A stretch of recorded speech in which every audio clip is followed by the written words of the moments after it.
Hi, I'm Phil Swallow. Welcome to my channel and welcome to Westminster. In my last video I was going to do a focus on Westminster, but it was the Queen's speech, so it was quite busy. You couldn't get anywhere near where I am now. So right outside the Palace of Westminster, otherwise known as the Houses of Parliament. So we're heading towards the kind of Millbank, Pimlico area. Quite a bit to see there, quite a bit of history. And then we're going to loop inland a bit and towards Smith Square, and then towards some of the other government buildings. So it's a Westminster and Whitehall looped walk. Statue here. I know the light's not in a great position, of the great Emmeline Pankhurst. The WSPU Prisoner's Badge, 1905 to 1914. The scarves tied there. And Dame Christabel Pankhurst, 1881 to 1955. I think that says maybe 58. This is Victoria Tower Gardens. And again, looking back there onto the Palace of Westminster through some very nice gardens. Beautiful. Proud of this as a Londoner. I liken this to many great cities. It's almost impossible to take a bad photo. So this is a statue.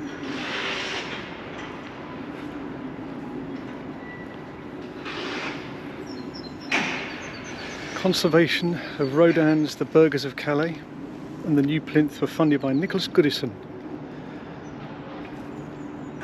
in 2004. So presented to the nation by the National Art Collection Fund 1914.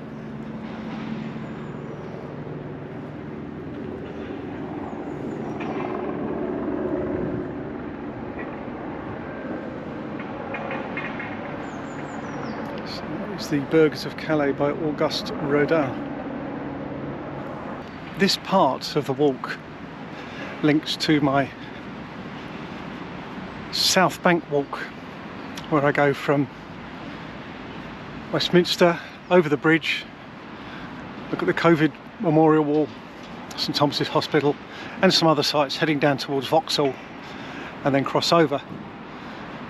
This is kind of connecting with that on the other side of the river, filling in some blanks, taking in some other sites, because there's always so much to see in this best city. I'll always call it the best city in the world, but many people will have a claim that theirs is better. It's another magnificent structure. Beautiful detail on the stonework, the colour, mosaic tiles. So a bit more information from the other side. The Buxton Memorial, to commemorate the emancipation of slaves following the 1833 Slavery Abolition Act. Just see it from another side. Slightly leaden sky appearing now. One of those days. So Westminster Bridge there with the green. Got a calm day. Someone doing a bit of beach combing down there. And you can see that's the COVID Memorial Wall all the way along there. So from the bridge on the left down to really where those hoardings are opposite. So kind of straight in line with this boat. And you've got Lambeth Palace and Lambeth Bridge behind the trees. So low tide, hence the beach. Coming out now onto Millbank.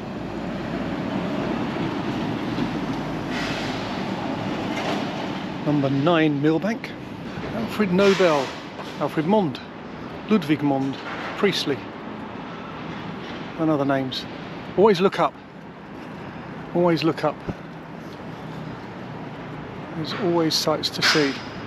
So I'm going to cross over and go past the MI5 building, which looks after the UK inland security interests. And then we're heading down west still towards the Pimlico area. And there'll be plenty to see down there. And there's the, are they pine cones or are they pineapples? Horse Ferry Road, because there was a horse ferry here once upon a time. Thank you, Mr. Cabby. Cheers, bud. Thank you, Mr. Bus Driver. Lambeth Bridge there, and you can see the tower element of Lambeth Palace. That palm tree almost gives homage to the pineapple. Homage, not fromage. Although cheese and pineapple is very nice if you're stuck in the 1970s. Great time of the year to visit London as trees and leaves and other bloomage starts to happen. Adds colour to the canvas. Thames House. Visitors entrance. I won't try and visit. Beautiful detail there.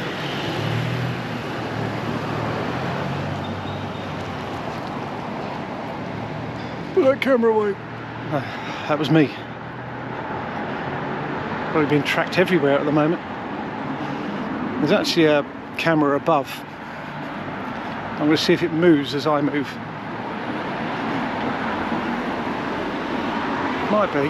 I think it is actually. I'm innocent. Doing a YouTube video. Honest, Gov. Well, I am. This is the Millbank Centre. Very quiet. Momentum 3, Michael Speller, commissioned in November 2012. You can see behind there, there's a model. I don't know if that's an old model or a new model, but it's a model. Interesting detail there. Don't know what that is. Answers on the postcard. Well, answers in the comments.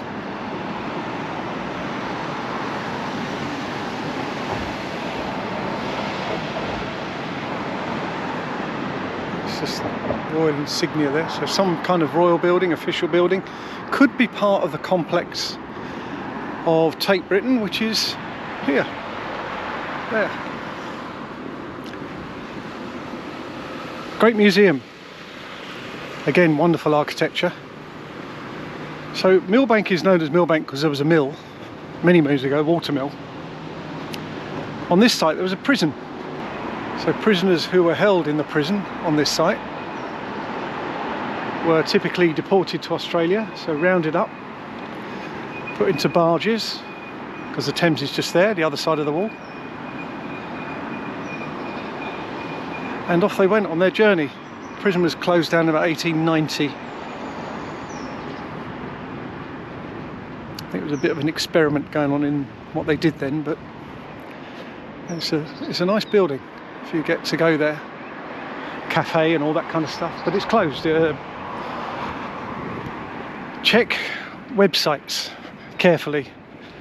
I think there's a couple of kind of messages here. That was the stone on the building that I was looking at earlier. Oh, sorry, the pattern in the stone. So I'm assuming it is connected to the Tate Britain Gallery. London taxi. Safely across the road. It's quite quiet here, which is nice. Chelsea College of Arts. Love that bark on the tree. I could do a reveal. Look. Reveal the wisteria behind. Got railings and a brick wall. There's belt and braces there, isn't it? They're not taking any chances, although both structures look quite old. And Henry Moore link artwork over there. Parking for 4 cars. Sculpture based on the dancer.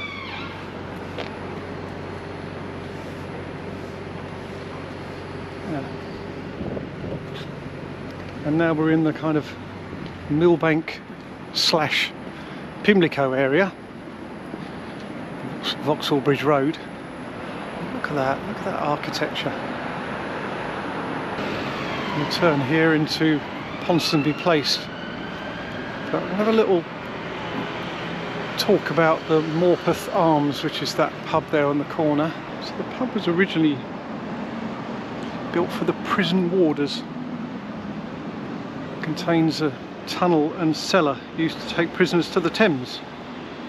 not open to the public, but apparently you can go and ask to visit. Although there's meant to be a ghost there. So, and again, just for context, so this is the Morpeth Arms, and you've got the MI6 building over the Thames, Vauxhall Bridge there. And we are now heading down Ponsonby Place. And John, now Islip, Islip, but we're going down here, down this beautiful tree-lined street. Reach out into the road a little bit. Isn't that wonderful? Absolutely beautiful. Burberry Building. Magnificent structure. So that's where the Lambeth Bridge is.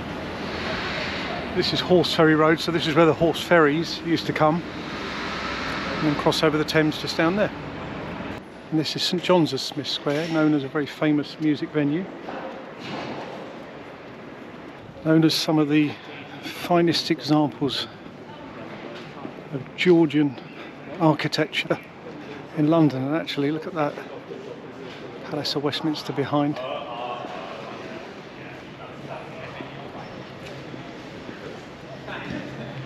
Beautiful stonework, kind of Dickensian London, I suppose. Probably looks quite nice here when the snow's coming down. Another view, St John's. Can pick all of that up.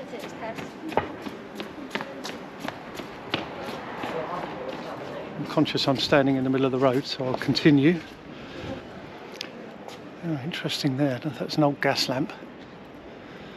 Maybe you can't see.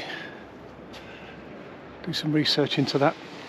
Now, I read about the story of Queen Anne's footstool, and lo and behold, here it is. Said to have been coined when its architect Thomas Archer consulted the Alien Queen about its designs. She said to kicked over the footstool and demanded that the church be designed like that. There you go. Hence the name, Queen Anne's footstool.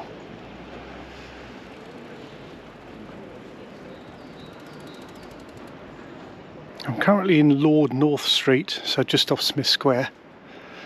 There's a sign there, public shelters in vault under pavements in this street. So a sign, and then there's a shelter indicator there, and another sign here to the shelter, S.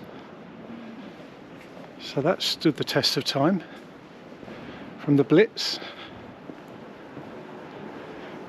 80 odd years ago. So yeah, amazing. And the shelters are still hidden. They're still there, but they were blocked up after World War II. So Prime Minister Harold Wilson, that's the Labour Prime Minister, he used to live in that house, number 5. This area overall, and where we've just been, Lord North Street, are where the wealthier politicians choose to live. So this is number 14 Barton Street. T. Lawrence, so Lawrence of Arabia lived here 1888 to 1935. And in the attic, so way above, there we go, he wrote much of the 7 Pillars of Wisdom in 1922 while still living there. So, another magnificent building. This is Great College Street. Westminster School is through there. Ordinarily, it would be possible to walk through there towards Dean's Yard and the back of Westminster Abbey. Unfortunately, due to COVID and one thing and another, that can't be done. So I'm going to make my way round there, but it'll be a slightly longer way round. We'll still get there. We will overcome. I can honestly say in my many years on this planet, I don't ever recall seeing this part of London, and that's quite understandable. London's a huge city. And the idea is that through these tours I learn about them and I share that learning with you, and then you can come on the trip either virtually via YouTube or in reality. So I will now walk in this direction, following my nose a touch. My wife says I have no sense of direction. I think I've got a reasonable one, as long as my iPhone's with me. Brilliant sky today. Beautiful sky.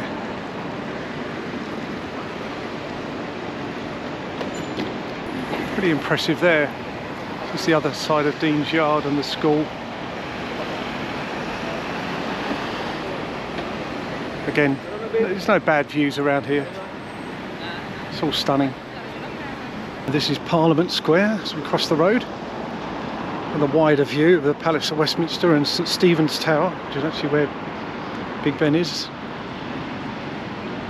Quite quiet here today. There's often some protests. I can see something over there. Nelson Mandela. Peel.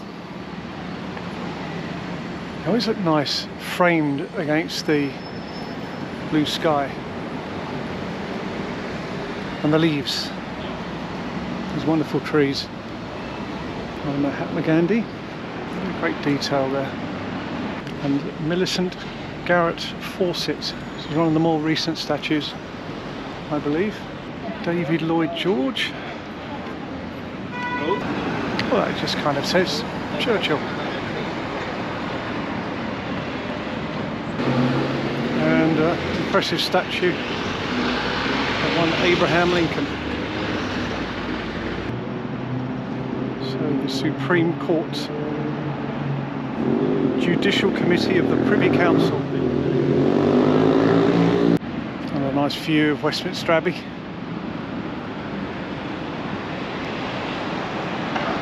The Methodist Central Hall, opened in 1912, can accommodate 2,000 people. It's where the first meeting of the United Nations was held prior to it moving to New York, the headquarters. In the basement of the Methodist Central Hall was the largest air raid shelter. It could hold 2,000 people. And next to it is the Queen Elizabeth II Centre. So this is where many government buildings are. Corridors of power. Storey's Wine Bar and the Westminster Arms, currently closed. Application, that's an interesting sign of the times. Application for a pavement licence. Let's hope they get it, because then they can serve people outdoors. And even when restrictions are lifted, it's still something to enjoy. There's some of these alleyways. I will explore more alleyways. I'm a sucker for alleyways designed for buildings. But look at that. There's a bit of building work going on, but yeah. So we're going to see more security barriers and the like, because security is an extremely important feature and necessary in the modern world that we live in. So there we've got Westminster Bridge just down the end there. So Parliament Square down there, the Tower, Big Ben. An Institution of Civil Engineers, is that?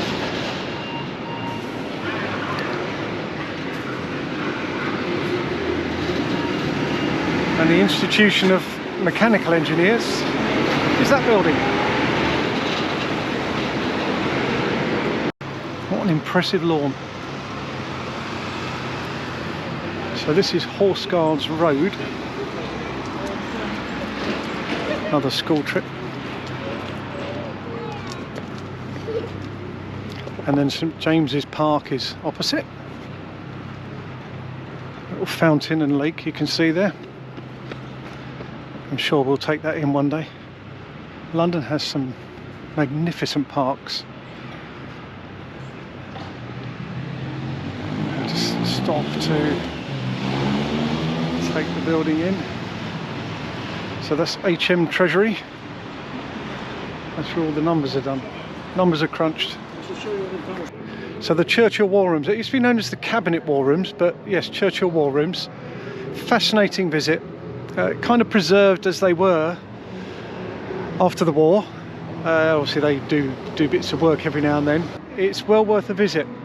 Well worth a visit. Memorial to the people who died in the Indonesian terror atrocity 2002. Look at the detail there, the doves.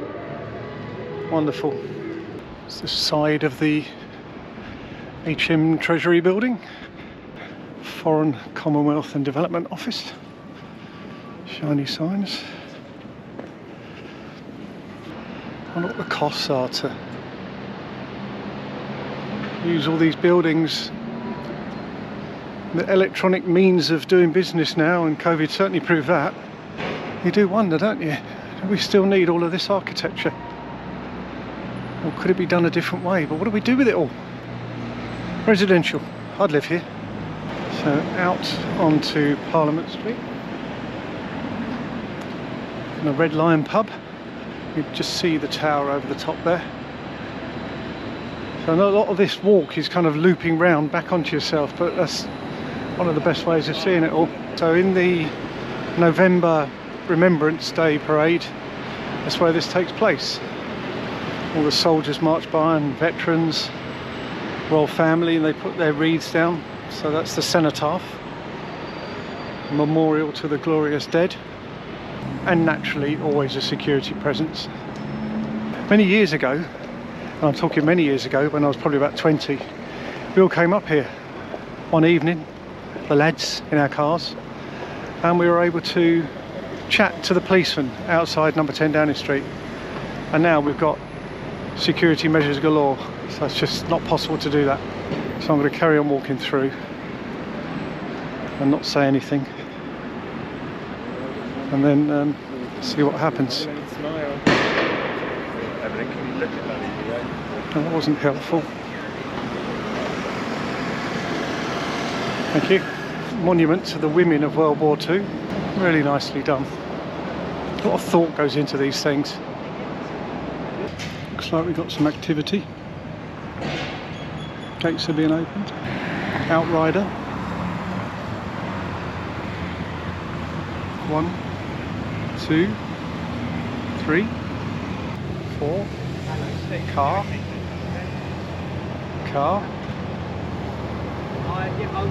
So, one on a decoy, who knows. But that was it. In less than a minute. Off on a very short trip. That's the Cabinet Office. It's number 70, Whitehall. Dover House.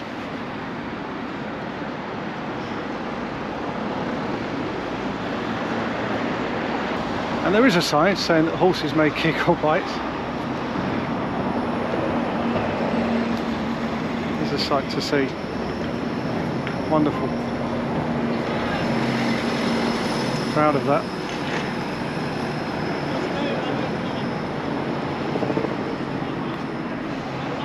And not to be outdone, magnificently well cared for animals.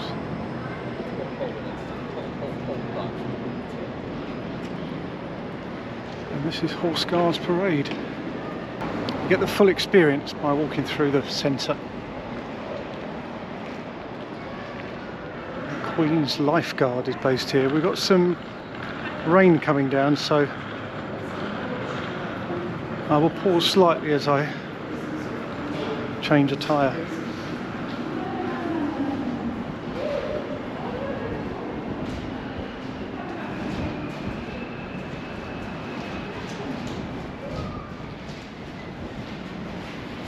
There we go. Horseguards Parade, best known for the Trooping of the Colour ceremony. Henry VIII used to practice jousting here, and its main use was to guard the horse guards from Horseguards Parade, to protect the entrance or guard the entrance to the Palace of Whitehall.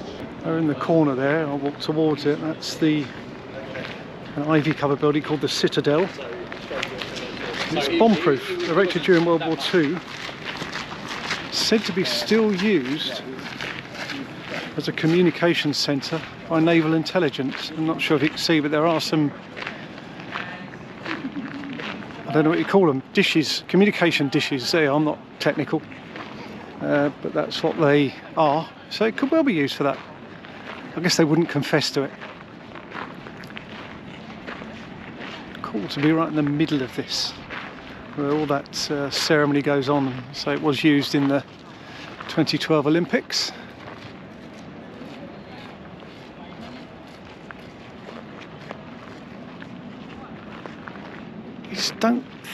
doesn't feel like you're in central London. That sounds weird. You've got a park over there, you've got this wide open space. I mean, I am.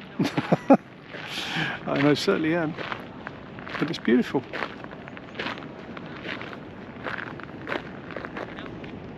Just exiting Horseguard's parade now. Back out onto Whitehall. It continues to be very quiet in London. But I've had a very enjoyable day. Bonus of seeing probably the Prime Minister, we'll never know. And it's going to go a bit dark here as I walk through the entranceway where lots of horses have clippity-clopped, and back out onto Whitehall. It's the Ministry of Defence building, and beautiful artwork, wonderful. And that must be the side of the Ministry of Defence building there. I'm going to walk the quiet way round, and there's a method in my madness as we're heading towards the end of this journey today. Hope you've enjoyed it. We've seen obviously some wonderful architecture, of which I am a sucker for. A huge amount of history. Probably one of the standouts would be that area around Smith Square for me, with the Georgian properties. Absolutely wonderful, and again, history galore that goes with it. But it's been an easy walk. There's no hills to climb, you know. In central London it's pretty flat generally, and it could probably be done as about a 3-mile walk.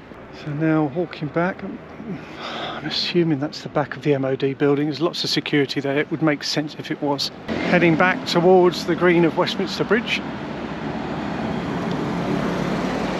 and the sign there, we see that. This is where news briefings, news conferences are given. And yeah, still very quiet in London. We do rely on international travellers to, you know, tourism is a huge part of life in the UK and London. And obviously we've got to travel safely to get tourism back up and running. Flights, hotels, all that sort of stuff, it's all got to be completely safe. The right protections and vaccinations and all that stuff. But I feel that we're not too far away. And I got past New Scotland Yard unscathed. I thought I'll go with a keep talking, keep filming. They're not going to stop me when I'm in mid-flow. Thank you for coming along with me. I hope you've enjoyed it, this virtual experience. I hope you've learned something. I hope I've fired up some interest and enthusiasm in you wanting to come along and do a similar trip. Please feel free to reach out. All my contact details are on my channel information on YouTube. Failing that, philswallow.com, and you get hold of me. Be glad to have a chat. So I shall sign off now. Thanks guys, and I'll see you in the next video.